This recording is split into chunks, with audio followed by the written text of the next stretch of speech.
dibungkus dengan rapi, kemudian dia masuk ke dalam masjid, Nabi SAW lagi duduk nyampein pengajian. Dia bawa khamr itu. Semua sahabat tahu kalau ini khamr. Sekarang kalau ada orang masuk masjid sini bawain bir di sini gimana? Hah? Sahabat semua bilang gila nih orang nih. Ini bawa khamr.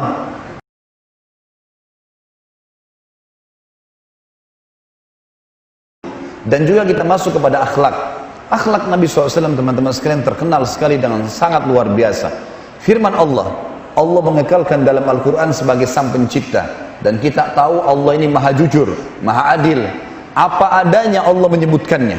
Inna Allah la yastahi an yadriba mathalan ma ba'udatan fama fawqaha. Allah nggak pernah malu memberikan perumpamaan seekor lalat atau bahkan lebih besar daripada itu.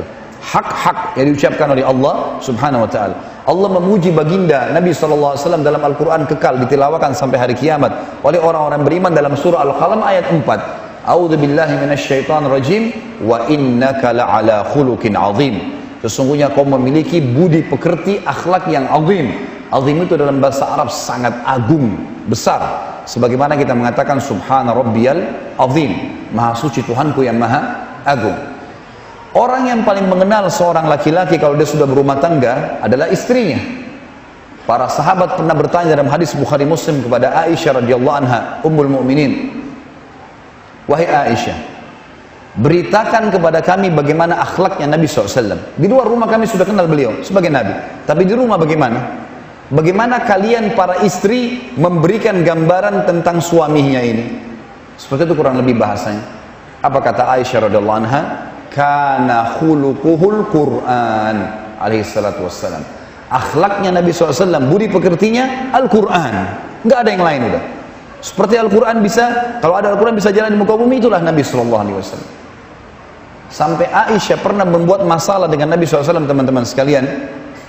Maka Nabi SAW sempat marah. Laki-laki, ada sedikit yang dia dengar, lalu sedikit marah. Tidak disebutkan apa masalahnya. Lalu yang terjadi teman-teman sekalian, Aisyah pun sempat ketakutan. Lalu Nabi SAW melihat istrinya merasa salah. Lalu kata Nabi SAW dengan akhlak yang mulia, beliau mengatakan, pejamkan matamu Aisyah. Dipejamkan matanya. Lalu kata Nabi SAW, mendekatlah. Begitu mendekat, didekap oleh Nabi SAW, dipeluk oleh Nabi SAW. Lalu beliau menghibur istrinya sambil mengatakan, sungguh setelah aku memelukmu, marahku sudah hilang. Nabi SAW mendidik dengan akhlak yang mulia. Bukan seperti sebagian laki-laki di antara kita karena menganggap laki-laki main pukul, main tampar, main injak, main tendang dan segalanya. Ini semua jauh dari akhlak baginda Nabi SAW. Keberanian ditunjukkan di depan musuh-musuh Allah, bukan depan istri, bukan depan anak. Kita boleh tegas, tidak boleh keras. Bedakan masalah itu. Baginda Nabi SAW tegas. Tegas itu saya nggak mau ini, saya mau ini. Tapi keras tidak boleh. Keras tidak boleh. Keras itu matanya melotot, kata-katanya kasar, tangannya melayang. Itu bukan hal yang dianjurkan oleh baginda Nabi SAW. Riwayat Bukhari dan Muslim yang lain menceritakan pembantu Nabi SAW, Anas bin Malik radhiyallahu anhu. Kalau teman-teman mendengarkan atau membaca riwayat hadis riwayat dari Anas bin Malik dari Rasulullah SAW, Anas bin Malik ini pembantu Nabi SAW, 10 tahun dulu jadi pembantu, dari umur 9 tahun sampai 19 tahun. Pernah ditanya Anas bin Malik, bagaimana perilaku Nabi SAW kepada kalian di rumah? Apa kata Anas radhiyallahu anhu? Saya bekerja menjadi pembantu selama 10 tahun di rumah Nabi SAW, belum pernah satu kali pun saya mendengarkan Nabi SAW menghardik, ya, apalagi sampai memukul istri-istri dan juga pembantunya. 10 tahun tidak pernah teriak-teriak sekalipun. Dalam riwayat Bukhari dikatakan, Anas bin Malik waktu umur 10 tahun, baru 1 tahun bekerja dengan Nabi SAW, dia mengatakan Rasulullah SAW menyampaikan hajat, ingin saya membelikan sesuatu di pasar. Saya pun memegang uangnya, kemudian saya keluar dari rumah. Begitu di halaman masjid, saya temukan ada anak-anak yang sebaya dengan saya, bermain-main, seperti umumnya anak-anak di umur 10 tahun. Maka saya pun ikut bermain-main dan saya lupa hajat Nabi SAW. Tiba-tiba saya dengarkan suara dari belakang saya mengatakan, wahai Unais. Nama Anas, namanya sahabat ini Anas. Orang Arab teman-teman sekalian kalau dia mau panggil seseorang dengan panggilan sayang, ada namanya ismu tasghir. Mengecilkan sesuatu itu. Seperti Anas dipanggil Unais, itu panggilan sayang. Seperti Aisyah radhiyallahu anha memiliki pipi yang kemerah-merahan, maka Nabi SAW memberikan julukan. Sebenarnya wanita yang berkulit merah-merah itu di bahasa Arabnya dengan merah hamra, ya, muannasnya hamra, tapi karena Nabi SAW panggil dengan kalimat sayang dikatakan Humaira, dikecilkan. Seperti itulah. Maka Anas lagi pembantu disuruh untuk beli sesuatu sehingga main-main sama teman-temannya. Kira-kira kalau posisi antum ini, antum ngapain orang itu? Maka baginda Nabi SAW mengatakan, wahai Unais, dipanggil panggilan sayang. Lalu Anas mengatakan, saya pun balik, ternyata dia Nabi SAW. Saya sempat ketakutan. Lalu saya terhibur karena Nabi SAW mengatakan, tidakkah kau selesaikan hajatku dulu, baru engkau bermain? Kata Anas, baik ya Rasulullah. Langsung dia pergi. Dalam hadis Bukhari dikatakan, Aisyah berkata radhiyallahu anha, bahwasanya Nabi SAW tidak pernah marah kalau berhubungan dengan haknya pribadi. Kalau masalah haknya dia diselesaikan. Dan dia hanya marah kalau sampai hukum-hukum Allah dilanggar. Hukum-hukum Allah dilanggar. Beliau pernah menghajar istrinya. Semua istri Nabi SAW pernah dihajar sebulan. Nabi SAW tidak menggauli mereka. Karena mereka ternyata sudah ditentukan nafkahnya oleh Nabi SAW, dan itu penentuan dari langit. Allah yang menentukan untuk Nabi SAW, lalu mereka tidak menerima masalah itu. Maka Nabi SAW diperintahkan untuk Allah menghajar mereka. Selama sebulan Nabi SAW tidak menggauli mereka. Tapi tetap Nabi SAW menjaga akhlak. Menanyakan dari depan pintu, ya, bagaimana kabar kalian? Apa hajat kalian? Tetap dikepenuhi Nabi SAW, tapi beliau tidak menggauli mereka untuk memberikan adab sesuai dengan perintah Allah yang maha kuat dan maha perkasa. Teman-teman sekalian, di antara akhlak yang dinukil oleh para ulama tentang Nabi SAW adalah masuk Islamnya seorang pendeta Yahudi. Saya tidak temukan nama orang ini dalam riwayat, tetapi disebutkan seorang ruhban, pendeta Yahudi. Pernah Nabi SAW berutang padanya, mengambil 20 sak kurma. Maka Nabi SAW waktu itu sepakat akan dibayar di waktu tertentu. Belum tiba waktunya, Nabi SAW lagi nyampaikan seperti pengajian wahyu, sahabat lagi pada ngumpul semuanya. Pintu masjid terbuka, masuk seseorang, pendeta Yahudi ini mendekati Nabi SAW, dan beliau punya imamah di kepalanya, dan ada sisa kain diletakkan dari kanan ke kiri. Tiba-tiba saja orang Yahudi ini datang, berdiri, tidak pamit, tidak apa-apa, di masjid yang Nabi SAW, sahabat semua lagi pada ngumpul dengarkan hadis. Tiba-tiba dia langsung menarik tari imamah dari belakang Nabi SAW dengan keras, sehingga membuat leher beliau tercekik. Melihat kejadian tersebut, sahabat semuanya marah secara otomatis. Maka ada satu Umar bin Khattab, sahabat Nabi, beliau marah, mengatakannya, Rasulullah izinkan saya tebas lehernya Yahudi ini.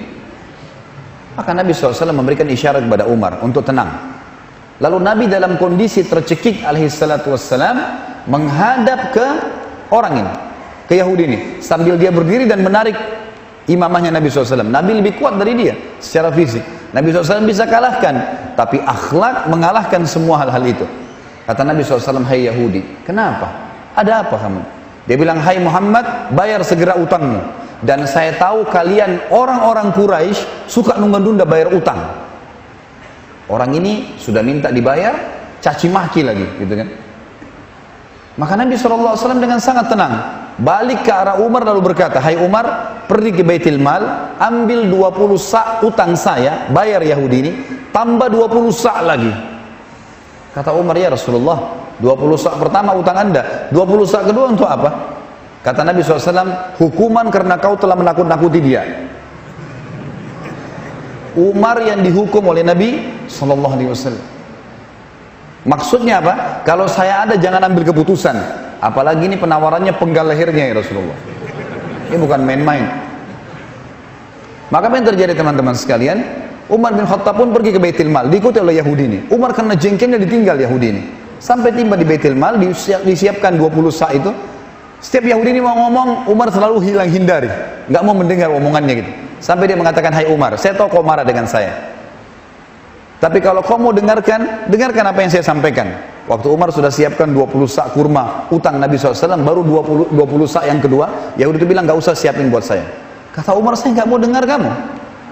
Ini perintah Nabi SAW. Dia bilang, dengarkan hai Umar. Kata Umar, baik, ucapkanlah. Dia bilang, hai Umar, apa kau kira saya ini gila?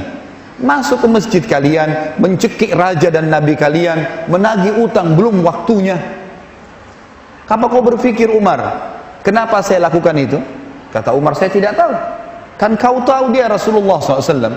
Kata Yahudi, iya saya tahu.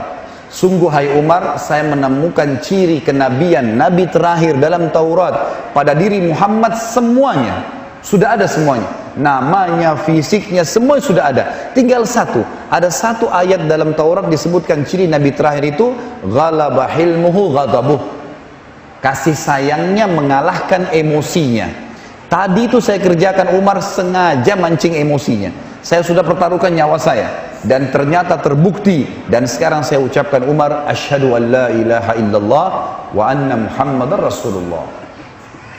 Masuk Islam Yahudi ini teman-teman sekalian karena akhlak baginda Nabi SAW. Nabi SAW tidak pernah terburu-buru menilai orang.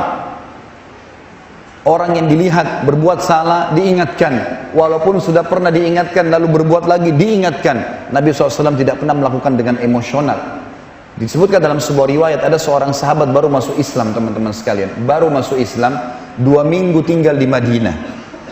Dia gembira sekali dengan Islam, dan ternyata tradisi sukunya, kalau ada orang yang dihormati, kepala suku kah atau siapa saja, maka yang mereka lakukan adalah dihadiahkan khamr, minuman keras untuk orang itu. Orang ini dia ingin buat seperti kejutan, sebuah surprise untuk Nabi SAW. Dia keluar di Madinah, keliling di pasar, nggak ada orang jual khamr. Khamr sudah diharamkan. Dia keluar dari Madinah, dicari mana perkampungan atau kota lain yang masih jual. Jauh dia pergi sampai sehari. Besoknya baru balik, dapat khamr dengan kendi yang bagus, terbuat dari kulit unta dan seterusnya. Dibungkus dengan rapi, kemudian dia masuk ke dalam masjid. Nabi SAW lagi duduk nyampein pengajian. Dia bawa khamr itu. Semua sahabat tahu kalau ini khamr. Sekarang kalau ada orang masuk masjid sini bawain bir di sini gimana? Hah? Sahabat semua bilang, gila nih orang nih, ini bawa khamr. Nabi SAW lihat, Nabi biarin. Dibawa sampai di hadapan Nabi SAW, lalu dia mengatakan apa? Silahkan ya Rasulullah. Orang ini mengatakan apa? Silahkan. Artinya ini hadiah dari saya. Apa cara Nabi SAW mendidik dia teman-teman sekalian? Lihat, akhlak da'i, akhlak seorang Nabi harus diambil. Kata Nabi SAW, apa kau belum tahu kalau ini diharamkan oleh Allah? Orang itu langsung spontan mengatakan, tidak ya Rasulullah, saya baru masuk Islam 2 minggu. Dalam tradisi suku kami kalau hormati seseorang, kami hadiahkan khamr. Maka kata Nabi SAW, sesungguhnya Allah telah mengharamkan, maka buanglah. Spontan orang itu ambil, dibuang di depan masjid, lalu dihancurkan, dirusak tempat kendinya. Barulah para sahabat memahami bagaimana akhlak Nabi SAW dalam mendidik para sahabatnya. Dan kalau kita ingin nukir riwayat seperti ini teman-teman sekalian, banyak sekali. Mungkin kalau saya cerita sampai subuh tidak selesai, gitu kan? Sampai sekarang mungkin sudah 3-4 tahun saya susun di YouTube ceramah Sirah Nabawiyah, masih 38 episode, gitu kan? Itu panjang lebar kita paparkan tentang bagaimana perilaku keseharian baginda Nabi SAW yang mulia. Yang jelas itu sepintas, sedikit gambaran tentang bagaimana akhlak beliau. Selanjutnya teman-teman sekalian, kita harus tahu satu hal dan harus diyakini, wajib dan tidak boleh bimbang dengan masalah itu. Kalau Nabi SAW adalah utusan Allah, dan Allah ini pencipta langit dan bumi. Nabi SAW adalah utusan Allah, dan Allah pencipta langit dan bumi. Dan kita selalu mengakui dan mengikrarkan la ilaha illallah. Nggak ada yang menciptakan semua yang di langit kelihatan atau tidak kelihatan oleh mata kita, dari bintang-bintang, burung yang berterbangan, pergantian siang malam, hujan yang turun, jumlah bintang-bintang yang banyak, kemudian malaikat yang tidak kelihatan oleh mata kita yang memenuhi langit sana, di bumi semua manusia dengan 2 jenis kelamin, laki-laki dan perempuan, paras wajah, poster tubuh, warna kulit, bahasa, beragam suku dan seterusnya, semua hewan-hewan dari semut yang kecil sampai gajah yang besar dengan karakternya, dengan sifat-sifatnya dan semuanya. Kemudian semua tumbuh-tumbuhan dari rumput yang kecil sampai beringin yang besar, semua yang kelihatan itu dan tidak kelihatan dari jin, dari perasaan manusia. Semua ini teman-teman kata kuncinya la ilaha illallah, la ma'budu bihaqqin illallah. Tidak ada yang menciptakan, mengurus, mengawasi dan memiliki serta memusnahkan kecuali Allah. Allah mengutus Nabi Muhammad SAW kepada seluruh manusia. Jadi yang sedang kita bahas ini bukan seorang tokoh suku tertentu, negara tertentu, atau wilayah tertentu. Kita sedang membahas utusan Sang Pencipta Allah. Siapapun yang mengikuti manusia terbaik ini pasti dapat petunjuk dan pasti akan selamat. Allah menyebutkan tentang masalah itu. Dalil pertama surah Al-Imran, surah nomor 3 ayat 144. Al-Imran surah nomor 3 ayat 144. A'udzubillahi minasyaitonirrajim. Wa ma Muhammadun illa rasulun qad khalat min qablihi rusul. Al-ayat. Dikatakan di sini, dan Muhammad itu sallallahu alaihi wasallam adalah benar-benar utusan Allah yang telah diutus juga orang-orang sebelumnya. Artinya sebagaimana ada Nuh, Saleh, Syuaib, Hud, Musa, Isa dan nabi-nabi yang lain alaihi wassalatu wassalam, maka Nabi Muhammad sallallahu alaihi wasallam juga adalah utusan Allah. Yang kedua surah An-Nisa, surah nomor 4 ayat 163. A'udzu billahi minasyaitonir rajim. Inna auhayna ilaika kama auhayna ila Nuhin wan nabiyyina min ba'di. Wan nabiyyina min ba'dihi wa auhayna ila Ibrahim wa Ismail wa Ishaq wa Yaqub wal asbati wa Isa wa Ayyub wa Yunus wa Harun wa Sulaiman wa ataina Dauda zabura. Sebelum saya baca terjemahnya teman-teman sekalian, orang-orang Yahudi di Madinah sempat berkata di zaman Nabi SAW, ini Muhammad ngarang-ngarang nih. Muhammad ini ngarang-ngarang. Dia mengaku nabi. Yang kami kenal nabi adalah Ibrahim, Ismail, Ishak, Yakub, Isa, Musa. Kami nggak kenal ini. Ya, kami nggak kenal Muhammad. Maka Allah menurunkan ayat Al-Quran ini. Bunyinya, sesungguhnya kami, kata Allah, benar-benar telah memberikan wahyu kepadamu, hai Muhammad, sebagaimana kami telah memberikan wahyu kepada Nuh dan nabi-nabi yang datang setelahnya. Dan kami telah memberikan wahyu pula kepada Ibrahim, Ismail, Ishak, Yakub dan anak cucunya, Isa, Ayyub, Yunus, Harun dan Sulaiman. Dan kami telah memberikan kitab Zabur kepada Daud. Satu ayat lagi baru kemudian kita azan dan sholat. Ayat ini surah Al-Fath, surah nomor 48 ayat 29. A'udzu billahi minasyaitonir rajim. Muhammadur Rasulullah. Muhammad adalah benar-benar utusan Allah.